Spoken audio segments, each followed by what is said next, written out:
Hi, this is Charles. We're here at Gallery Studio 307. I'm just doing a little preview video of the upcoming show this Friday, December 2nd from 6:30 to 9 p.m. This show features the Paris and Arbor series. This is just a very rough view of what the studio looks like before the opening, with the painting seen in a mixture of daylight and outdoor lighting. There's no couch or flowers, just a very primitive, rough look of the opening. This is one of the large works we have, which is the third installation of this composition. This is my first view of the Musée d'Orsay in Paris, and it was raining and the sun came out, and I stopped before I even knew for sure if that building was the Musée d'Orsay. I stopped and took this composition. I really like how the complicated modern bridges and quay intersect with the Grand Palais in the background, and this great turn-of-the-century lamp.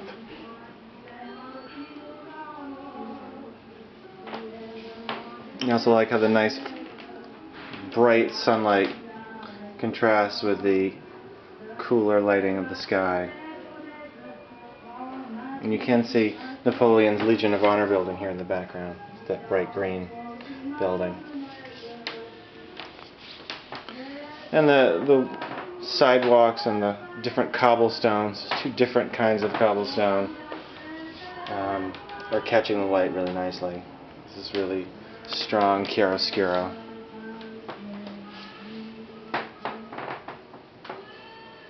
This is another building.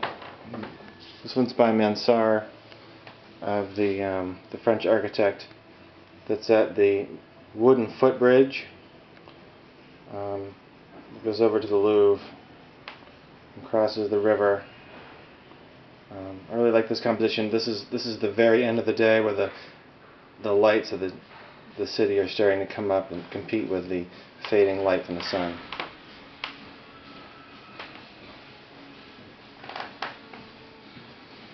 And this is the third installation of this composition of the Eiffel Tower. It started out with one that was just the Pilier Sud itself. I believe the second one included a little bit more. It might have been this view here. And now we're including the full view, where you can actually see up into the opening in the middle of the tower. You can also see the reflected light catching some of the intricate iron lacework up inside of the building, as well as the parks and the fading light of a winter sunset. I enjoy this flower bed here. It's actually, I was thinking about why the flowers were so blue and white, and I realized that outside of the picture is actually the red patch. It's the blue, white, and red of the French flag, which is very appropriate for this location. Next we have the second version of the front of Notre Dame, one of the most complicated buildings really in the world, built over 600 years. The building was pretty much dirty before it was completed, and it's recently been fully cleaned. It's probably the cleanest the entire building has ever been. There's some great setting sunlight raking across the facade and reflecting back into the front piers. I really like this kind of color that's happening here. This is the 16 by 20 version. I'm slowly moving my way up. I don't want to get too large in this painting before I really know what the details are happening and know how to paint them without going too far. We have some earlier paintings of Boston here. This is the North End, St. Stephen's Church, along with the Natural Science Museum. on Newbury Street, between Newbury Street and Boylston. Next we have the Arbor series. This is a little painting here of the Boston Public Garden. It's a lot of really great mixture of warm color with cool colors, and as the sky and the sunlight play across this painting. It's got these great reddish-brown leaves that catch purple and orange depending on how the light's shining through or on them. This is our newest addition to the Arbor series, the pagoda tree, which has several details studied in the email that I sent out, which were actually used in the creation of the painting. There's one that travels to the background to capture this tree here in the back, as well as this lovely purple beach here in the back. You can see the Beacon Hill brownstones or not, depending on whether or not you want to see them. They're there. There's little pathways as well in the background. I really like the way that this tree sort of, takes a very strong abstract movement across the canvas and divides it up into all of these interesting shapes. So it's interesting on a flat plane, as well as seeing the space move into the back.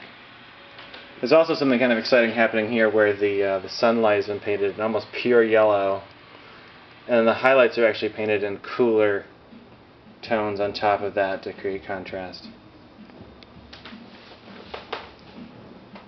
And this is Winter Beach, which I'm going to be taking on Saturday, December 3rd, for a critique with Paul Ingebrigtsen at the Guild of Boston Artists. I am looking to become a member there, and this was submitted this year for the members show.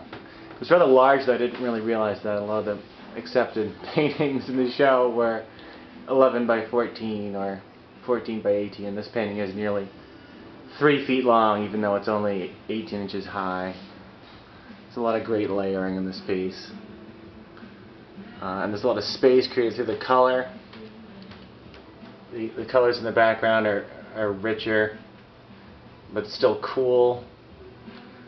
And as they move towards this forward limb, they get much darker and much warmer as the limb moves out into space toward the viewer, in the same way that it does along these long-reaching branches to the right.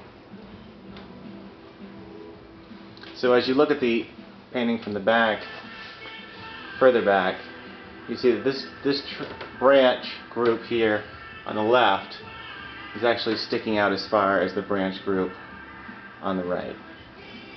And there's also snow laid in in multiple layers. Not sure if you can actually see those little flecks of snow, which are also creating sort of atmospheric space. And there's snow over some of the parts that are further away, and the branches that are closer actually are in front of the snow. So even the snow is used to create the space in this piece.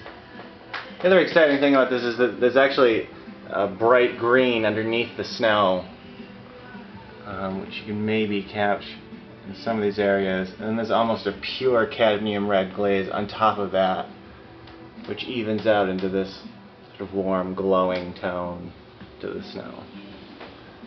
And the background is painted, I believe, in orange, blue on top, and then the sky in purple with yellow on top. So even though it has an overall effect of this somber sort of winter landscape, it actually has these very vibrant primary colors layered in on the top.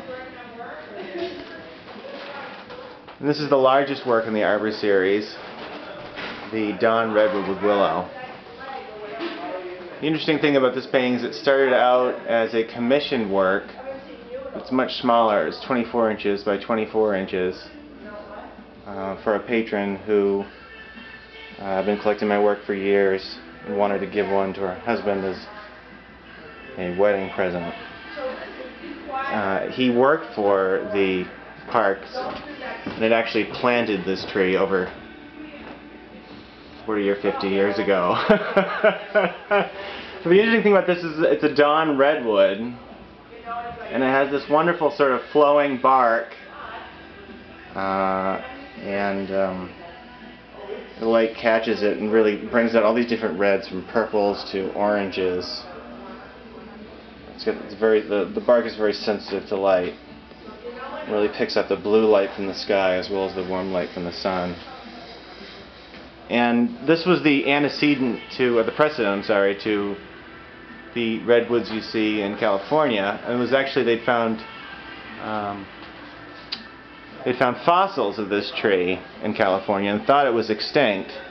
And then there was a grove of them discovered growing around riverbanks in China.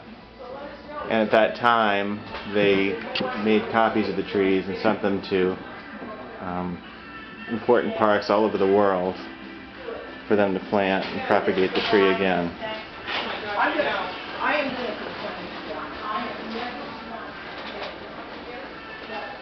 In the background we have the world's smallest suspension bridge. It is an actual suspension bridge. It's held up by the cables that go along it. But it's generally a suspension bridge is used to cover some large natural body of water that desperately needs covering, whereas this is a artificially created body of water that the suspension bridge is used purely for decoration. And finally we have one of the paintings from last month's opening. This is Untitled number 19. And it's featured in its vertical display, which shows off the characteristics of the painting that come out more when it's seen from this angle. Thanks for watching.